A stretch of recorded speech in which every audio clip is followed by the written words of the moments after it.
অপ্রিয় বিষয়গুলো আমার ভাগেই আসে। গতকাল টিআইবি একটি রিপোর্ট দিয়েছে, সেই রিপোর্টে বলা হচ্ছে সরকারের 100 দিনে 605টি খুন।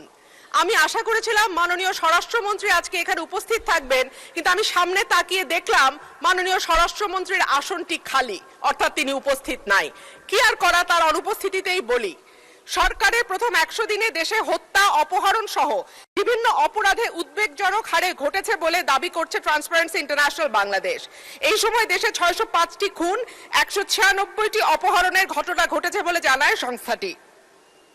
প্রতিবেদনে দেয়া পরিসংখ্যানে দেখা যায় মার্চ ও এপ্রিল মাসে মোট 605টি খুন, 294টি ছিনতাই, 90টি ডাকাতি, 196টি অপহরণের ঘটনা ঘটেছে।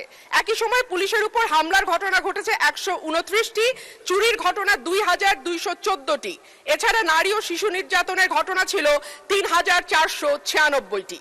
আলোচিত সময় ধর্ষণের শিকার হয়েছে 78 থেকে 102 জন, গণধর্ষণের শিকার 30 থেকে 36 এবং ধর্ষণের শিকার শিশুর সংখ্যা 49 থেকে 71 জন। মাননীয় স্পিকার, আমাদের এই পরিসংখ্যানটি স্পষ্ট করে দেয় বাংলাদেশে গত 3 মাসে আইন শৃঙ্খলা পরিস্থিতির অবস্থা কি। আমি বলেছিলাম যে এই সরকারের অর্থনীতি এবং আইন শৃঙ্খলা এই দুটো বিষয়ে যারা মন্ত্রণালয়ের দায়িত্বে আছেন তাদের উপরে নির্ভর করবে 50 ভাগ এবং বাকি 50 ভাগ অন্যান্য মন্ত্রণালয়ের উপরে, যে এই সরকারটি কতটুকু সফল বা ব্যর্থ হবে।